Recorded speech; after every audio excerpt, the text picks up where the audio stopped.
를 제시해 줬어요. 거기에 대비해서 저희들은 준비만 하면 되는데, 그럼 수요와 공급이 이루어지는 장소. 경제학에서는 이제 시장에 대한 정의를 뭐라 그러느냐, 수요와 공급이 이루어지는 추상적인 장소, 이렇게 간단하게 규정을 하고 있어요. 그럼 당연히 시장에 대한 내용을 잡아야 돼요. 근데 시장이라는 논리가 굉장히 넓어요. 경제학에도 굉장히 복잡한데, 근데 그거를 이제 뭐 금융시장, 뭐 농산물 시장 이런 걸 논하는 것이 아니라, 우리는 이제 부동산에 대한 어떤 거래가 이루어지는 시장만 논하죠. 그래서 부동산 시장에 국한시키고, 이 부동산 시장도 그 어디까지 낼 것인가 좀 애매모호했어요. 그래서 만약에 그냥 인력공단에서 부동산 시장론 요것만 딱 목차를 잡아주면은 저희들이 책을 막 쓸 때 진짜 그 방향을 못 잡고 중구난방으로 아마 수험서마다 다른 내용이 들어갈 겁니다. 그거를 이제 알았는지 19회 때 이제 뭐라고 했냐, 부동산 시장론 내겠다, 이거 세부목차가 나와 있어요. 그 세부목차대로 저희들이 이제 대부분 수험서가 목차 그 출제 내용들이 이제 정해져 있어요. 그러니까 거꾸로 얘기하면은 시장론에 대해서 뭐가 나올지를 이미 다 알아요, 몰라요? 다 안다는 거야. 얼마나 좋아. 세상에. 학교론이 그래서 효자 과목이에요. 학교론은 항상 강조하는데, 민법하고 개론을 보면 똑같은 공부량이다. 학교론 점수가 훨씬 높아. 학교론은 기본적으로 베이스로 깔아주는 문제들이 있어서 그래. 너무 어렵게 생각해서 그런 것 같습니다. 만약에 뭐 학교에서 학생들이 공부하는 것처럼 문제를 내잖아요. 아무도 못 풀어. 이렇게. 그래서 먼저 첫 번째가 이제 어떤 거 할 것인가.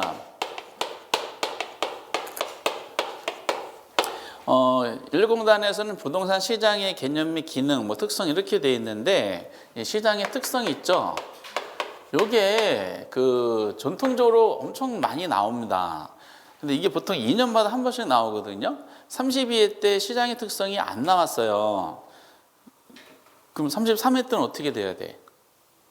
통계가 반드시 일치하는 건 아닌데, 과거의 기출문제 보면 거의 2년마다 한 번씩 내거든요. 그러면 올해 당연히 나와야 되겠죠. 나왔을까 안 나왔을까? 나왔어요. 그래서 올해 뭐 여기 잠깐 수업을 한 적이 있었는데, 시장의 특성이 이제 회차별로 나올 때가 됐네요 했는데, 그대로 나왔으니까 아마 부담이 없었을 것 같고요. 두 번째가 이제 효율적 시장. 이것도 시장의 특성하고 관련이 되죠. 보통 이제 시장의 특성, 효율적 시장론이라는 것은 뒤에서 논하겠지만은 키워드가 정보거든요. 근데 효율적 시장론을 단독으로 나오는 경우가 있어. 작년에 케이스처럼. 근데 32회 때는 단독 나왔지만은 효율적 시장이 단독으로 자주 나올 만한 내용이 없어요. 공부를 해보시면 아실 거야. 사실상 효율적 시장 이론은 시험 막판에 되면은 딱 10개 지문, 10개도 많다. 어쨌든 뭐 체들을 잡아서 10개 지문 가지고 볶는 거야. 이렇게 출제위원들이. 그거 안에서 이제 지지고 볶기 때문에 어렵지 않아. 그래서 보통 요거를 같이 묶어서 나옵니다. 같이 시장의 특성하고 효율적 시장론을 묶어가지고 나오는데, 역시 올해 그렇게 나왔어요. 그래서 올해 거는 한번 연습해 보시면 되고요. 근데 효율적 시장론에서 다만 그 정보 가치를 계산하는 것이 별도의 계산 주제로 등장하는데, 올해 33회 때 정보 가치가 나왔는데 3년 전인가 4년 전에 나왔던 기출 문제랑 똑같이 나왔어요. 진짜 똑같아. 깜짝 놀랐어. 이제 똑같아. 뭐만 달라요? 숫자만 달라요. 숫자. 그래서 어떤 분이 다른 학원에서 그 시험 끝나고 그러시더라고요. 야, 이거 기출문제 나온 공부하는 거인 줄 알았대요. 기출문제랑 워낙 이번 회차가 기출문제 베이스로 쫙 펼치다 보니까 그냥 이제 기출문제 좀 공부하는 느낌이 들었다 그러더라고요. 근데 그래서 그 얘기 듣고 이제 프린트된 거 시험을 보니까 시험 보면 그런 느낌이 저도 강했습니다. 그리고 주택 여가 현상. 주택 시장 중에서 주택 여가 현상이 나오죠. 이 여가 현상은 참 안 나와요. 안 나오는데, 다만 이제 예를 들어서 20회 이후에 주택 여가 현상이 20회 때 2번 나왔어, 2번. 근데 별로 간단하게 나와가지고, 그리고 잘 안 나오다가, 갑자기 30회랑 31회 때 연타로 나왔어요. 연타. 근데 나중에 보세요. 30회랑 31회 문제가 지문이 똑같아. 그러니까 여가 현상도 나중에 공부하실 지문이 몇 개 안 돼. 한 이것도 10개 이내에서 이제 전부 다 해결이 되는데, 그러니까 당연히 잘 안 나오는 파트가 처음으로 30회, 31회 연타로 나왔기 때문에 32회 때는 당연히 안 나왔겠죠.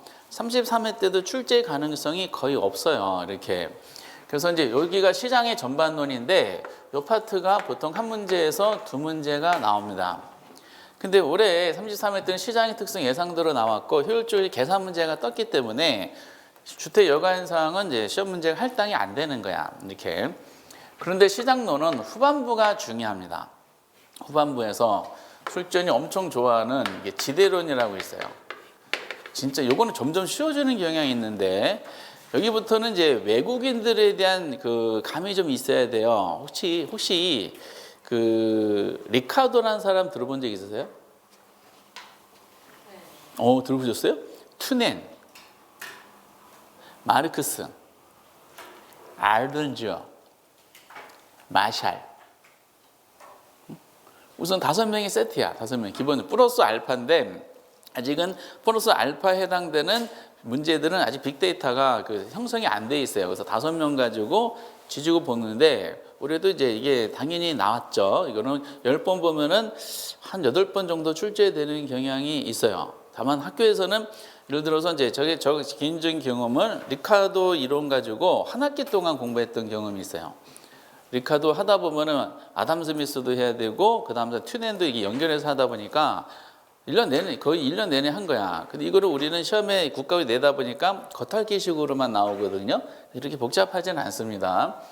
그리고 도시 내부 구조론. 이건 많이 안 나오는데 이것도 나중에 공부해 보시면 아실 거야. 도시 내부 구조는 많이 안 나오는 이유가 출제될 수 있는 여지가 그렇게 많지가 않아요. 요즘에 도시 내부 구조론이 지대론하고 같이 묶어가지고 한 세트로 많이 등장하게 됩니다. 그리고 이제 나온 것이 입지론.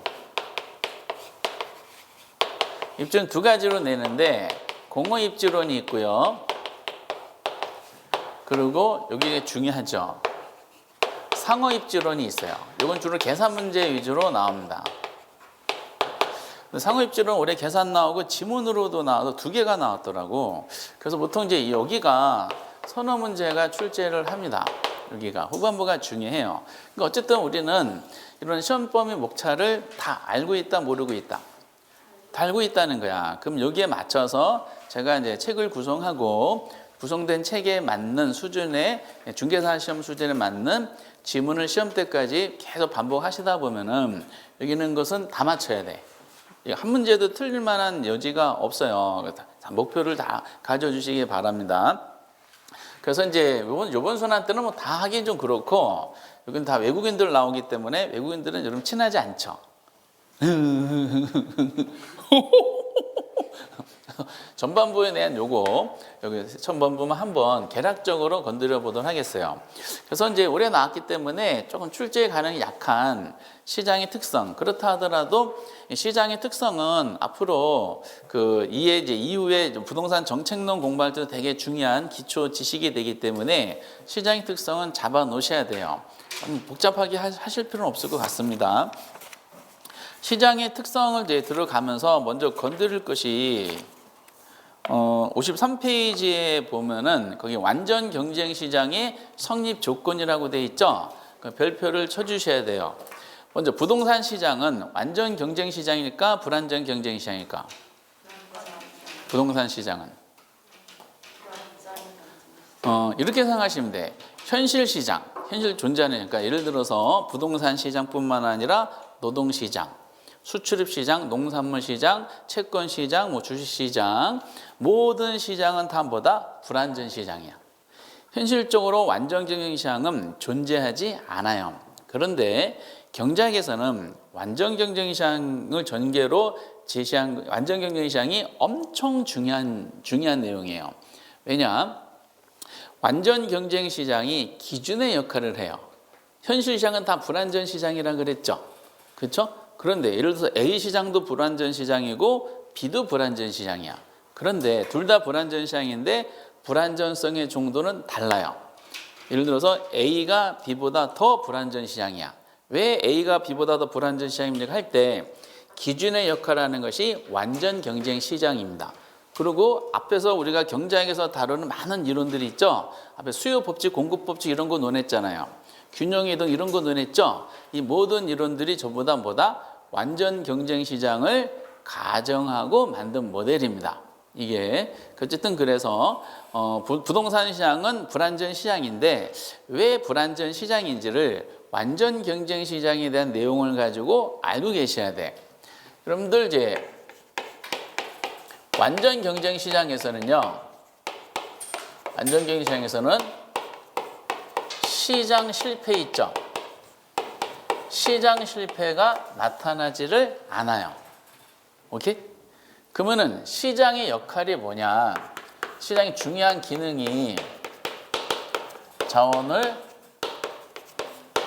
효율적으로 배분하고 적정한 균형가 있죠. 균형 가격을 창출해주고 그리고 이제 소득을 적정하게 배분해주고 이런 많은 기능을 하고 있어요. 우리가 지금 당장 중요한 것은 이런 내용입니다. 그러면은 완전 경쟁 시장이 시장 실패가 나타나지 않는다 그랬죠. 그럼 완전 시장은 자원을 효율적으로 배분해주면서 시장 기능에 의해서 그 물건의 균형 가격을 제대로 창조해주게 돼 있어요. 그러니까 해석이 되세요?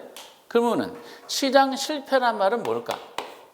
이게 나중에 정책론에 중요한데 시장 실패가 나타났다는 것은 무슨 현상이 나타났다는 거야? 반대로 얘기하면 되죠. 완전 시장 실패가 나타나지 않는다 그랬잖아. 시장의 중요 기능이 자원을 효율적으로 배분해주고 가격을 창조해준다 그랬죠. 그러면은 시장 실패가 나타났다는 것은 자원 배분에 왜곡이 나타났고 그리고 뭐다? 가격에 왜곡 현상이 나타났다는 뜻이에요. 그래서 이렇게 해놓고 우선은 이제 구체적인 상황은 부동산 정책론에서 다룰 예정입니다. 그럼 시장이 실패해서 망가졌으면은 이거를 수정해 줘야 되잖아요. 그게 누구냐? 정부예요, 정부. 그래서 그 정책에 대한 논리가 그거고 어쨌든 시장 실패는 나타나지 않는 그 완전 경쟁 시장이 되기 위한 경제학적으로 중요한 성립 조건이 있다는 뜻이에요. 물론 중개사 시험은 경제학 시험이 아니에요. 그러다 보니까 문제 자체에 다음 중 완전 경쟁 시장의 성립 조건에 해당하지 않는 거 이런 거는 안 내요. 다만 이렇게 생각하시면 돼. 부동산 시장은 불안전 시장이라 그랬죠. 그럼 부동산 시장의 특성이 시험에 자주 나온다 그랬잖아. 근데 부동산 시장 특성을 설명하면서 부동산 시장이 완전 경쟁 시장의 성립 조건을 서로 연결시켜. 그 지문은 맞는 말일까 틀린 말일까? 부동산 시장을 완전 시장의 성립 조건하고 이렇게 연결시켜. 그 지문은 뭐다? 틀린 말이 되는 거야. 여기가 이해되세요? 부동산 불안전 시장이라 그랬잖아. 불안전 시장에도 완전 시장이 되게 한 성립 조건을 결합하면 그 지문 X가 돼요. 그럼 완전 시장이 되게 한 성립 조건에 중요한 게 있어요. 먼저 완전 시장은 다수의 수요자와 다수의 공급자가 존재할 것. 요겁니다. 그 완전 시장은 사는 사람과 파는 사람이 둘 다 다수야. 여기 한번 볼까? 가격 있죠. 가격은 소수가 지배할까? 다수가 지배할까?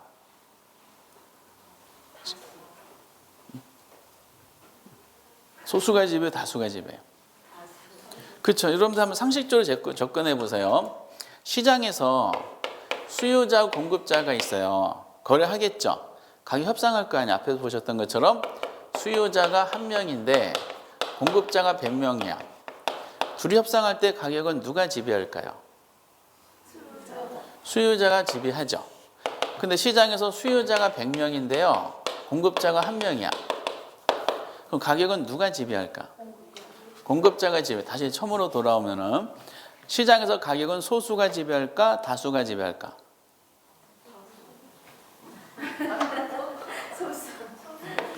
소수가 지배하지. 1명이 지금 지배한다 그랬잖아. 이걸 독과점이라 그래. 독과점. 시장에서는 가격은 소수가 다수를 지배할 수밖에 없어요. 근데 완전 경쟁 시장은 수요자, 공급자가 둘 다 다수라 그랬죠. 수요자도 다수고 공급자도 다수야. 그러면 완전 시장에서는 가격을 누가 지배할까? 수요자가 지배할까요? 공급자가 지배할까? 아무도 지배를 못해요.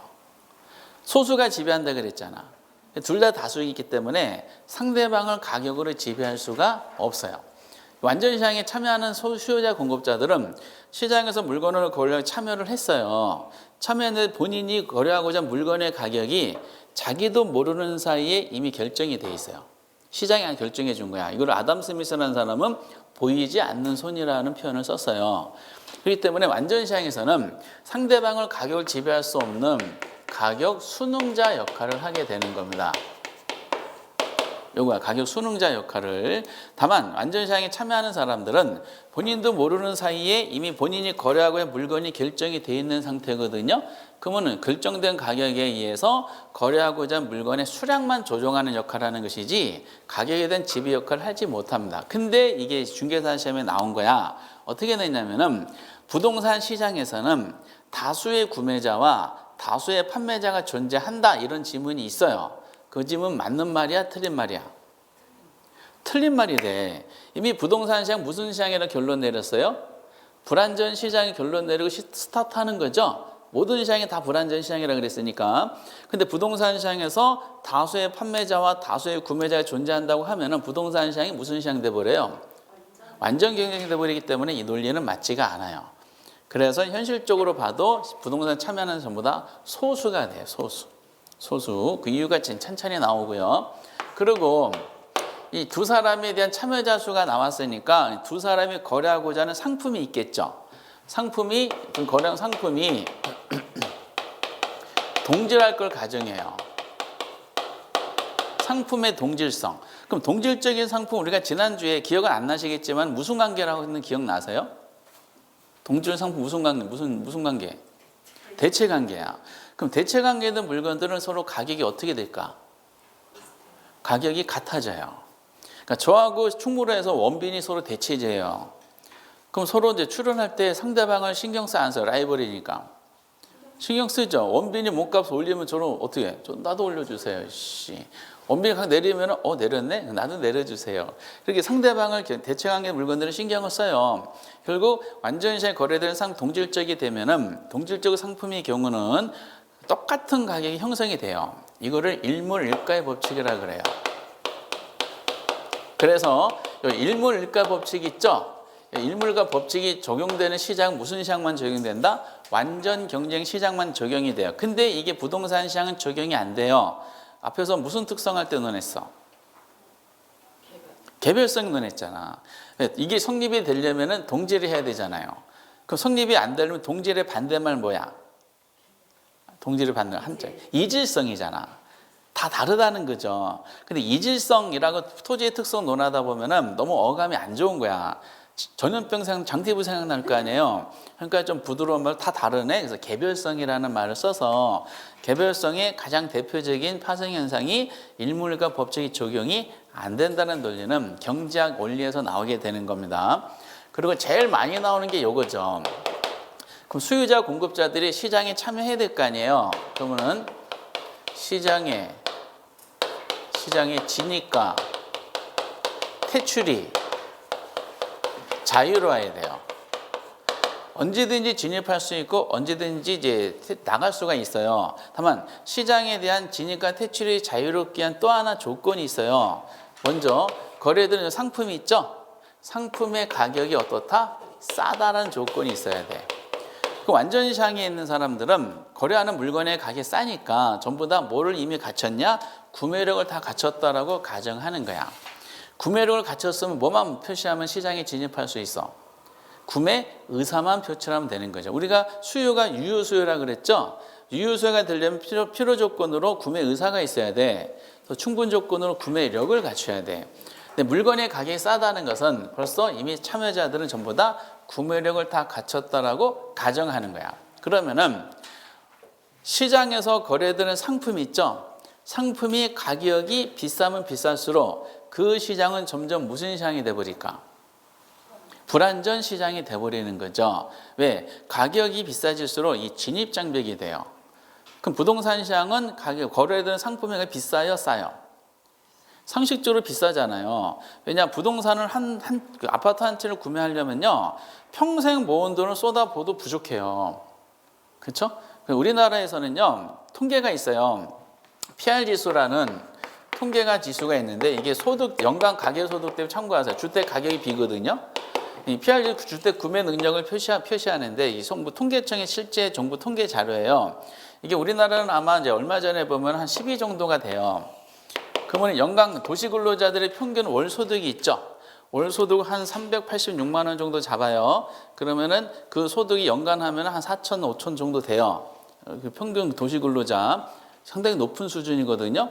그 사람들이 평생 연간 모은 돈을 몇 년 걸려요? 12년 걸려서 주택을 28평짜리 한 채를 사는 거야. 근데 여기 전제 조건이 뭐냐면은 받은 연봉이 있지, 연봉을 한 푼도 안 쓰고 집을 사기 위해서 모았을 때 이 정도 기간이 걸려요. 써요, 안 써요? 기본적인 먹고 자고 깃고 여가생활을 해야 될 거 아니에요. 그럼 소득 중에 만약 90%를 소비한다. 그 10%만 미래를 위해 주택을 사니 저축한다. 그러면 곱하기 10이 걸려요. 그러니까 우리나라는 서울의 도시근로자분들이 본인의 지출을 만약에 90%를 지출한다. 자녀 교육비도 많이 나가잖아요. 그러면은 본인 주택, 우리나라에서 주택을 마련한 기간이 100년이 넘어요. 사실상 우리나라는 본인 능력으로 부동산을 사기가 거의 불가능한 국가 중에 하나입니다. 환장이 죽겠어요. 그래서 제가 대통령 되면은 요 기간을 저희 0.1로 줄일 수가 있는데 저를 대통령을 안 뽑아주니까 문제가 되는 거죠. 그럼 부동산 시장은 상대적으로 비싸요. 비싸면 진입 장벽이 되겠죠. 그럼 참여자 수가 소수야, 다수야? 그 소수가 될 수밖에 없는 거예요. 부동산 시장은. 근데 이걸 어떻게 내요? 이렇게 부동산이 고가품이라는 것은 부동산 시장에 대한 진입을 어렵게 한다. 맞는 말이지. 그리고 부동산 시장에 대한 진입이 어렵다는 것은 이게 바로 얼마 전 지문이야. 부동산 시장이 불안전 시장임을 의미한다. 맞는 말이지. 그렇죠? 그렇게 이걸 거꾸로 시험에 나오는 겁니다. 또 하나, 시장에 대한 진입과 퇴출이 자유롭게 완전시장 되려면은 완전시장에서는 정부의 간섭이 전혀 없어야 돼요. 정부가 해야 될 역할은 국방만, 나라만 지키면 되는 것이고 재화가 거래되는 시장이 전혀 건드리면 안 돼요. 근데 우리나라는 정부가 시장에 간섭해 안 해? 하죠. 수많은 법적으로 많이 간섭을 해요. 그러니까 진입장벽, 퇴출장벽도 되는 거죠. 그래서 이제 이런 내용들이 현실적으로는 충족하기가 어렵다는 겁니다. 그리고 완전한 정보를 공유해요. 완전 경쟁 시장에서는 모든 정보는 공개가 돼요. 그리고 모든 정보를 사람들이 다 공유해. 그럼 사람들마다 정보의 차이가 있을까 없을까? 완전 시장에서는 없어요. 저 사람이 가진 정보와 내가 가진 정보가 똑같아. 다시 완전 시장은 모든 정보는 공개되고 모든 정보를 공유한다는 뜻이에요. 때문에 완전 시장에서는 정보병이 존재하지 않아? 존재하지 않아요. 근데 이거를 우리는 어떻게 낼까? 부동산 시장에서 정보병이 존재할까 존재하지 않을까? 존재하지. 그렇죠? 정보, 우리가 국회 장관들 청문회 하다 보면은 도대체 그 사람 다 땅두개 했죠? 저희 서민분들 모르는 정보를 가지고 그 사람들을 거래한 거잖아. 벌써 정보력의 차이죠? 그럼 어떻게 낼까? 부동산 거래 시 정보병이 발생한다는 것은 그만큼 부동산 시장이 무슨 시장이다? 불안전 시장을 의미한다. 이런 거를 시험 때 자꾸 반복 연습하는 거야. 그러면 이 네 가지를 한번 비교해 볼게요. 이 네 가지 성립 조건을 모두 다 충족을 해야지 그 시장은 완전 경쟁 시장이 되고 네 가지 중에 하나라도 충족하지 못하면 그 시장은 불안전 시장이 되면서 이 네 가지를 충족하지 못하는 정도가 크면 클수록 그 시장은 더 불안전한 시장이 되는 겁니다. 그래서 어느 시장이 더 불안전한 시장인지를 판단하기 위한 기준으로 이 완전 경쟁 시장이 성립 조건이 기준이 되는 겁니다. 이렇게. 근데 부동산 시장을 대입을 시키면은 네 가지 중에 하나라도 충족시키는 것이 없어요. 그러니까 부동산 시장은 이미 대표적인 무슨 시장이다? 불안전 경쟁 시장이라고 결론을 내려놓고 시작을 하는 거야. 그러니까 부동산 시장은 자연스럽게 무슨 현상이 나타나냐? 시장 실패가 발생할 수밖에 없는 시장이야. 가격이 왜곡되고 자원 배분 왜곡이 됩니다. 이거를 이제 구체적으로 문제를 내고 싶어요. 그래서 어떻게 낼까 하다가 이 세 가지 시장론에서는 이제 시장의 특성과 지대로라고 상호입지로는 이제 3대 주제거든요. 그래서 첫 번째로 시장의 특성에서 문제를 구성을 하게 되는 거죠. 시장의 특성은 너무 복잡하게 공부하실 필요는 없고요. 54페이지 보면 이제 표로 이제 정리를 해드렸어요. 이렇게 그 유명한. 근데 제가 개인적으로 생각하기에 올해 기출에 나온 걸 보면서 느끼기도 했는데 출제 위원마다 약간씩 표현하는 형식은 달라요. 근데 나올 건 이제 다 나왔어. 표현도 거의 다 낸 것 같아. 올해 시장의 특성은 진짜로 쉽게 문제를 만들었던데 이런 겁니다. 야, 이제 옛날에 나와 똑같이 나왔어.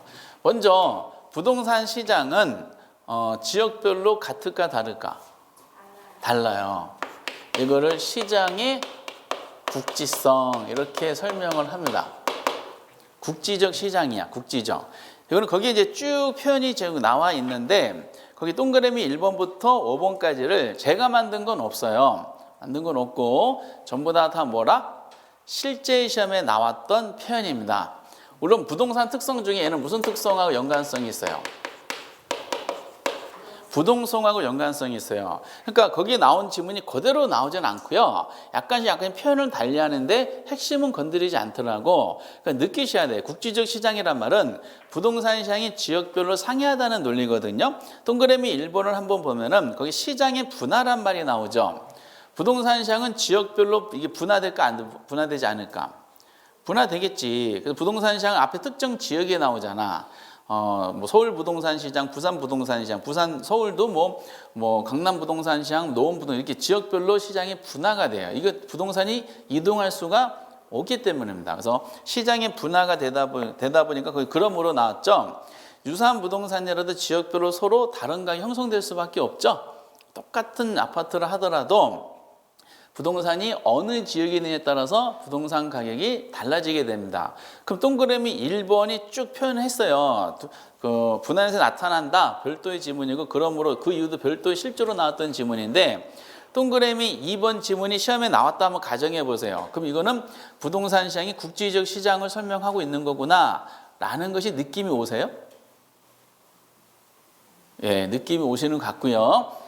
그리고 이제 유명한 지문이 동그라미 3번이죠. 3번 보면 이런 의미로 나왔어요. 부동산 시장은 지역 시장별로 또는 부분 시장별로 초과 수요 현상과 초과 공급 현상을 지속시킨다 이렇게 이제 등장을 해요. 그럼 앞에서 우리가 초과 수요, 초과 공급이란 말을 우리가 표현했죠. 그럼 초과 수요가 나타나는 지역은 가격이 어떻게 될까? 초과가 나타나는 지역 가격이 수요가 더 많은 거니 가격이 올라갈 거 아니야. 초과 공급이 나타난 지역은 가격이 어떻게 될까? 감소하겠지. 그럼 어떤 지역? A 지역은 초과 수요에 의한 가격 상승, B 지역은 초과 공급에 의한 가격 하락 현상이 지속이 된다는 거야. 완전 경쟁 시장에서는 이 지속이란 말이 있을 수가 없어요.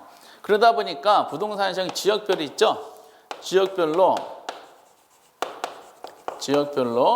시장의 불균형이 나타나면서 지역별로 가격에 당연히 왜곡 현상이 나타나게 돼 있어요. 이게. 근데 이게 왜 무슨 특성 때문에 나타나는 현상이에요?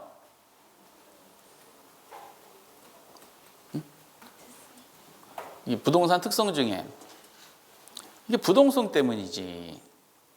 그렇지? 만약에 부동산이 이동이 가능하다면 이런 일이 나타날까 안 나타날까? 나타날 수가 없지. 그렇지? 그러니까 이제 예를 들어 가지고 요즘에는 제가 이렇게 많이 못 먹는데 옛날에는 많이 먹었어. 진짜 제 큰 놈이 진짜 엄청 먹어. 밥 한 5공기 먹거든요. 많이 먹으니까 키는 많이 크던데 그나마 유전자 조작에 대해서 그나마 좀 다행이던데. 근데 저도 엄청 먹었어요. 그래서 이제 원장님들하고 식사하면은 저를 가만히 지켜봤었어요. 이게 그러면서 저는 식당에서 그 제공하는 그 공기 있죠, 공기 밥 공기 왜 이렇게 적어? 지금은 뭐 좀 그렇지 않은데 옛날에 너무 적어.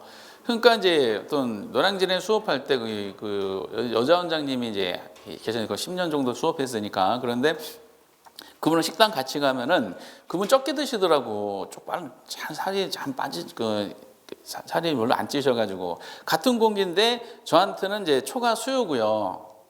그분은 초과 공급이야. 그럼 식당 안에서 균형을 맞출 수 있을까 없을까? 맞출 수 있지. 왜냐? 그분 초과 공급이니까 밥이 3분의 1을 푸셔다가 항상 저한테 주셨어. 그러면 이처럼 동사는요 이동이 가능해. 그러니까 두 사람 간의 불균형이 해소돼 안 돼? 해소가 되는 거야. 근데 부동산은 이동이 불가능하죠. 이동이 가능하다 그러면은 저 우간다의 그 평양 있죠, 평양. 거기 뭐 사자막 다니고 우간다 땅 싸거든요. 그 우간다를 땅을 그 배에 싣고 와가지고 강남에다 펼쳐놓으면은 강남 땅 가격 떨어질 수가 있겠지. 불가능한 거야. 그러니까 지역별로 이게 이제 초과 수요 현상과 초과 공급이 지속된다. 이 말은 부동산 지역 간에 뭐다? 불균형을 초래하면서 결과적으로 가격 왜곡이 있죠. 가격 왜곡이라는 시장 실패가 나타날 수밖에 없는데 이거를 출전이 내고 싶었던 거예요. 그래서 요거를 건드리진 않았어. 요 책에 나온 요 표현은 그대로 고수하고요. 여기다가 뭐로 나왔냐? 부동성으로 인하여, 내구성으로 인하여, 고가성으로 인하여 이 세 개 지분이 실제 내용이에요. 그러면은 뭐예요? 어느 하나는 맞고 나머지 틀렸겠지. 이게 뭐가 들어가야 돼? 거기도 책에 있듯이 부동성으로 인하여라고 해야 되지. 이게 이동이 불가능하기 때문에 나타나는 현상이죠. 근데 내구성으로 틀렸고요. 고가성 틀리게 나왔던 거지. 내구성이란 말은 뭐냐? 수명이 길다는 뜻이야. 수명이 긴 거하고 지역 간의 불균형은 전혀 상관이 없고요. 비싸다는 거하고도 관련이 없는 거지. 그래서 이것도 이제 모의고사 내드리면은 초반에는 틀리시더라고. 이렇게. 그래서 그게 상당히 유명한 지문이 동그라미 3번이고요. 동그라미 4번도 좀 오래전에 나왔어. 부동산 시장은 지역 간의 실제로는 좀 길게 낸 걸 제가 줄여드린 거야. 핵심이 요거니까. 지역 간의 연계성이 높을까 적을까? 적지. 만약 연계성이 높으면 어떤 현상이 나타날까? 만약에 서울에서 강남 지역 땅값이 높아졌어요. 부동산의 연계성이 있대. 그럼 어때? 저기 제주도 땅까지 도미노 현상으로 다다다다 동시에 올라가요. 근데 부동산 시장 국지적 지역별로 상이한 현상이 나타난다 그랬죠? 별개 시장이 별개. 그래가지고 국지적 시장, 지역과 연계성이 적다라는 표현이 그래서 나온 거예요. 이걸 아마 모의고사 접하실 거야. 연계성이 높다라고 아마 아실 겁니다. 동그라미 5번은 그래서 부동산이 움직이지 못하죠. 지역적인 시장이에요. 그다음에 지역 환경 영향을 받을까 안 받을까? 영향을 받을 수밖에 없어요. 근데 그 환경 요소가 그 환경이 들어선 그 지역에만 영향을 미치는 거지. 만약에 여기가 또 까먹었다. 여기 남양주죠. 자꾸 남양주라는 게 입에 안 붙지? 자꾸 연신내하고 남양주 자꾸 헷갈려. 남양주에 만약에 지하철역이 생겼다. 만약에 그러면은 그 땅 가격은 그 지하철역의 환경 요소는 남양주 부동산 영향 미치죠. 남양주에 생긴 지하철역이 저 부산 땅에 영향 미쳐요? 전혀 관계가 없어요. 그렇기 때문에 움직이지 못하는 부동성에 의해서 부동산 시장도 이렇게 국지적 시장의 역할을 가지고 다만 시장의 국지성 이렇게만 내기에는 너무 지문이 아깝죠. 그래서 이거를 말로 막 풀었습니다. 저도 여기 책에 그 동그라미 2번부터 5번까지는 실제 지문이니까 유명한 지문이에요. 이거를 모의고사 같은 데를 이제 학원에서 연습할 때 내드리긴 하는데 요거 표현 말고 다른 표현도 해가지고 연습을 시켜드리면은 이게 국지적 시장을 설명하는구나라는 감을 캐치를 하셔야 돼. 그러니까 이거 암기하지 마시고 느끼시면 돼. 이렇게. 그리고 이제 또 하나 유명한 지문이 요거죠. 올해 정답이 여기서 나왔더라고. 두 번째에서. 원래 1번하고 2번이 제일 많이 나왔던 건데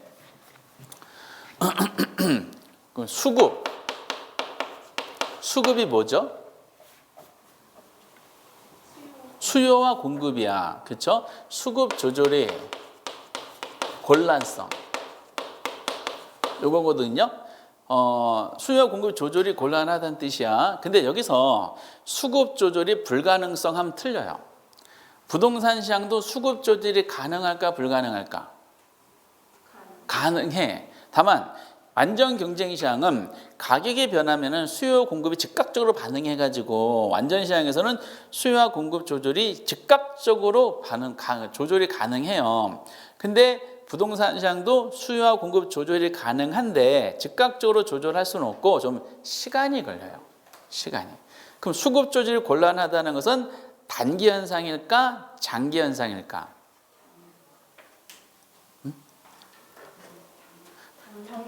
그렇죠. 이제 국어적으로 해석해 보세요. 부동산 시장 수급 조절이 가능하다 그랬죠. 그런데 시간이 좀 걸린다 그랬어.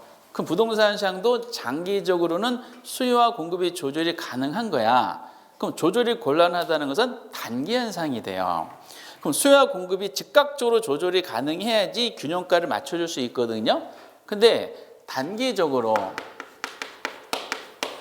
수급 조절이 곤란하다 그랬잖아. 수요 공급 작동이 안 되는 거야. 그러다 보니까 단기적으로 그 물건의 가격이 왜곡 현상이 나타나는 거야. 어차피 부동산 시장은 왜곡 불안전 시장이라 그랬으니까 시장 실패가 나타나서 가격의 왜곡 현상이 나타날 수밖에 없어요. 다만 국제적 시장에서는 지역 간의 가격의 왜곡이 나타난다 그랬죠. 근데 여기서는 가격 왜곡이 뭐다? 시간 개념으로 가격 왜곡이 나타나는 거야. 장기적으로는 수급 조절 가능하니까. 근데 이게 한 10번 정도 나왔어. 똑같은 표현들이. 근데 10번 정도 나오는 과정 중에 딱 한 번이 여기다가 장기적으로 낸 거야. 장기적 가격 왜곡 현상이 나타난다고 맞는 말 틀린 말? 틀린 말이야. 근데 이 장기적으로 나왔던 거 있죠? 요게 올해 33회 때 오랜만에 또 나왔더라고. 장기적인 현상이다 그러면 이건 틀리게 되는 거예요. 단기적인 현상이 되는 겁니다. 이걸 바로 느꼈을까? 시험 읽으시면서? 바로 느끼셨을 거야, 이렇게. 그리고 부동산 시장은 이 말을 해석하면 지역별로 다르죠. 수급 쉽지가 않잖아. 그러면 또 하나가 지역별로 다를 뿐만 아니라 그 같은 지역 안에도 여러 가지 부동산 상품이 있잖아요. 그 같은 지역에 있는 상품 똑같을까? 그거 다 달라. 상품의 뭐죠? 비표준화성이 나오게 되는 거죠. 이거는 이제 개별성 때문이야. 요거는 뭘 반대로 설명한 거냐? 요걸 반대로 설명한 거야. 아까 완전 시장이 되는 상품이 동질을 해야 된다 그랬죠? 반대로 상품은 이질성, 다 다르다? 비표준화성이에요. 작년인가 재작년에 감정평가사 시험에서는 이거를 표준화 이렇게 나왔더라고. 비표준화성이니까 오른쪽에 표현해 드렸던 것처럼 부동산 시장 일물과 법칙이 적용돼야 안 돼요? 안 되죠. 동질의 반대로 표현한 거니까. 상품 간의 비교가 쉽다 어렵다? 당연히 다 다르니까 비교가 어렵죠. 시장을 복잡하게 해요? 복잡하게 해요? 당연히 복잡하게. 다 케이스 바이 케이스가 되는 거야. 일반화된 법칙을 성립할 수가 없는 거죠. 그래서 2번 동그라미 2번 지문이 그나마 자주 나왔어요. 상대적으로 많이 나오진 않는데. 그리고 이제 유명한 네 번째. 거래의 비공개성이 나옵니다. 이것도 이제 개별성 때문에 등장하는 거예요. 그래서 거래 비공개성에서는 거기 동그라미 뭐죠? 3번을 이제 별표를 쳐주세요. 3번 지문 그대로 나옵니다. 그럼 거래가 비공개성이야. 그러면 거래 비공개성은 뭘 유발시켜? 상식적으로 한번 생각해 보세요. 보통 거래는 사적으로 많이 이루어지겠죠. 그렇죠? 공적으로 이루어지기보다는 사적으로 은밀하게 많이 이루어져요. 그러다 보니까 거래가 비공개적이기 때문에 뭘 유발시키냐? 거래 당사자가 있잖아. 거래 당사자 정보가 같을까 다를까? 달라요. 그래서 거래 정보가 다르다는 뭐라 그러냐? 정보의 비대칭성이다라고 얘기합니다. 그럼 정보가 대칭하다는 것은 거래 당사자 정보 똑같다는 뜻이거든요. 그 비대칭성이야. 이걸 나중에 정책론으로 나오는데 이걸 어떻게 바꿔서 내요? 대칭하면 틀리게 되는 거야. 그럼 정보가 비대칭하면 문제가 발생을 해요.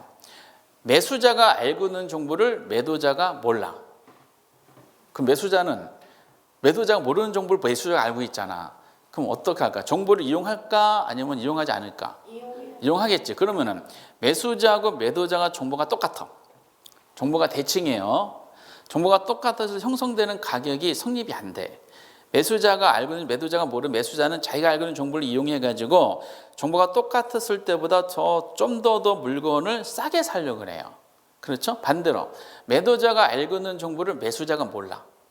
그럼 매도자는 그 정보를 악용하겠지. 그 두 사람의 정보 똑같았을 때 형성되는 가격보다 물건을 좀 더 비싸게 팔려고 그래. 그럼 정상 가격이 형성되겠어, 안 되겠어? 안 되는 거야. 그러니까 이 정보 비대칭성 결과적으로 뭐를 유발시켜요? 가격을 왜곡시키는 현상이 나타난다는 뜻이지. 그래서 동그라미 3번이 나중에 정책론에서도 이제 몇 번씩 나오게 되는 중요한 주제죠. 그리고 5번째, 정리가 나오죠. 부동산 시장은 지역별로 달라요. 국지적 시장. 상품마다 달라요. 상품의 비표준화성. 내용 파악도 어려워. 뭐다? 거래 비공개적이야. 그리고 수급적 쉽지가 않아. 결과적으로 뭐예요? 부동산 시장은 체계적인 조직화된 시장 만들기가 불가능해요. 다 케이스 바이 케이스야. 그래서 시장이 조직성, 비조직성이라고 하죠. 이것도 특성 이제 개별성을 배경으로 하는 겁니다. 이 5가지가 이제 굉장히 유명해요. 이게 2학기 때인가 1회 때인가 시험에 나왔을 때 초창기 때는 간단하게 나왔잖아. 그래서 이 당시 부동산 시장 특성이 아닌 거 그래서 1, 2, 3, 4, 5번으로 나온 거예요. 이 목차가. 그 대부분 수험서가 이 목차가 많이 나와 있는 거죠. 보통 그걸 국수 비비비라 그러죠. 국수 비비비 이렇게 돼요. 옛날에는 이제 1, 2, 3, 4, 5번 하면서 이거 시장의 조직성 이렇게 했더라고. 근데 요즘에는 목차가 안 나오죠. 요즘에는 이거 내용이 나오면서 그 내용을 푸시면서 아, 이런 특성을 가지고 있는구나라는 거를 감각적으로 연습을 하시면 돼. 시험 때까지. 그리고 이제 나머지 부분들은 간단해요. 거기 보니까 이제 매매 기간의 장기성이 있죠. 매매 기간의 장기성. 이거 참 얼마 전에 황당해냈는데 이거를 단기 거래가 쉽다는 거야, 어렵다는 거야? 매매의 장기성이란 말은. 단기 거래가 어렵다. 단기 거래 곤란성이라 그러죠. 이게 단기 거래 곤란성. 왜 그럴까요? 원인은 비싸. 부동산 비싸기 때문에 심사숙고하는 과정 중에서 이렇게 됩니다. 그럼 어묵 드실 때 거래 기간이 길죠. 포장마차에서. 길어요? 저는 물론 길긴 해요. 주머니에 손을 넣는다? 500원이네 하나당, 한 꼬치당. 지금 300원밖에 안 잡히네. 이거 어떻게 되지? 길거리 돌아다닌다? 떨어진 돈 찾는데 200원 찾았네? 열흘이 걸렸어요. 이렇게 되는 것인데 부동산은 비싸기 때문에 이래요. 근데 이게 영어로 보면은 거기 이거를 얼마 전에 이거 처음 나왔는데 공매 곤란성이라 나왔더라고요. 이거 참 출제연이 공매의 곤란성. 그냥 공매의 곤란성 하면 이게 무슨 말인지 알겠어요? 야, 출전 이거 너무 이제 심한 거야. 본인만 쓰는 용어를 쓴 거죠. 그래서 좀 양심이 있었나 봐. 공매를 해놓은 영어로 썼더라고. 책에 있는 게 제가 쓴 것이 아니라 이렇게 해요. 쇼트셀링이 뭐야? 단기 거래야. 단기 거래가 곤란하다는 굳이 이렇게 영어를 써가지고 쓸데없는 짓을 한 거죠. 참고만 하세요, 이게. 단기 거래 곤란하다는 것은 그만큼 부동산이 현금화가 쉽다, 어렵다. 현금화가 어렵다는 뜻이야. 그래서 국수 비비를 베이스로 하고 6번을 참고하신 다음에 그리고 이제 마지막 정리가 있어요. 부동산 시장은 완전 시장이야, 불완전 시장이야? 불완전 시장이라 그래서 시장의 불완전성 있죠? 요거를 한꺼번에 정리를 해놓는 게 편해요. 편할 때 이제 특별하게 암기하지 마시고 여기 있는 내용이 있잖아요. 아까 완전히 성립 조건이 있죠? 이걸 전부 다 어떻게 생각하라? 반대로 생각하시면 돼. 먼저 부동산 시장은 소수의 수요자와 소수의 공급자가 존재한다. 이렇게 하셔야 돼. 오케이? 소수. 그래서 저 다수라 하면 다 틀리고요. 그리고 두 번째 상품의 동질성은 여기 상품의 비표준화성으로 설명이 됐기 때문에 그렇게 어렵지 않아요. 그리고 이제 세 번째가 시장이 지니까 이것도 자주 나오죠. 아마 제일 많이 나오는 게 요거 같아. 퇴출이 쉽다 어렵다. 어렵다라고 해야 돼요. 아까 자유로운 곳은 완전 시장이라 그랬죠. 시장 지니까 퇴출 어렵다. 그 이유가 부동산이 고가품이죠. 고가성. 그리고 정부의 법적 규제가 많아요, 적어요? 규제가 많다 이렇게 생각하시면 되고, 그리고 부동산 시장은 정보비용이 발생해야 발생하지 않아? 발생하죠. 거래가 비공개적이라 보니까 정보비용이 발생해요. 그런데 지금 이 부분이 있죠. 요거하고 요 내용들을 그럼 어떻게 이제 표현하는지 볼게요. 따로따로 나온 제가 한꺼번에 묶어서 보도록 하겠어요. 국어적으로. 부동산 가격이 고가품이라는 것은 또 하나 정부의 법적 규제가 많다는 것은 부동산 거래 시 정보 비용이 발생한다는 것은 전부 다 설명했지. 세 가지를. 근데 설명했는데 뒤에 마무리는 똑같아. 뭐라고 마무리해 줘야 될까? 그렇죠. 부동산 시장이 그만큼 무슨 시장이다? 불안전하다는 걸 의미한다라고 마무리되는 거예요. 그러니까 저 출제원은 저 완전 시장 정리조건 직접 낼 수가 없기 때문에 부동산 시장에 대한 특성을 통해서 완전 시장 내용을 이렇게 반대로 건드려주고 있다는 뜻이지. 이 중에서 제일 많이 나오는 게 이거죠. 시장의 퇴출이 쉽다 어렵다 이렇게 표현하는 게 제일 많이 나옵니다. 부담스럽지 않죠. 근데 이게 이제 상당히 오랫동안 많은 지문이 있다 보니까 출제원들이 더 이상 새로운 지문을 만들 수가 없어요. 그래서 여러분들이 이게 33회 때 나왔고요. 31회 때 출제를 했거든요. 29회 때도 나왔었고. 그런데 33회 때 나와서 34회 때 안 나오겠지라고 생각하지 마시고 요거는 큰 주제 중에 하나고 부담스럽지 않고 교재도 뭐 사실상 한 페이지밖에 안 되잖아요. 그래서 그 내용들을 해석을 하는데 다만 요거를 내 걸로 만들려면은 지문에 대한 익숙함이 있으셔야 돼. 그 지문 익숙함을 이제 만들어 드리기 위한 지문은 제가 이제 만들어 드릴 겁니다. 그런 거를 이제 자주자주 표현해 주시면 되실 것 같아요. 그리고 밑에 시장의 기능은 그냥 참고하세요. 시장 기능 거의 정답 체크 안 하니까.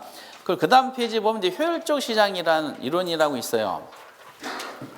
요거는 그럼 어디까지 할 것인가? 오늘은 이제 개념만 되게 어렵지 않거든요. 간략하게 한번 표현해 보도록 하겠어요. 그래서 효율적 시장이 어떤 의미를 가지고 있는지 조금만 줌 쉬었다 하도록 하겠습니다.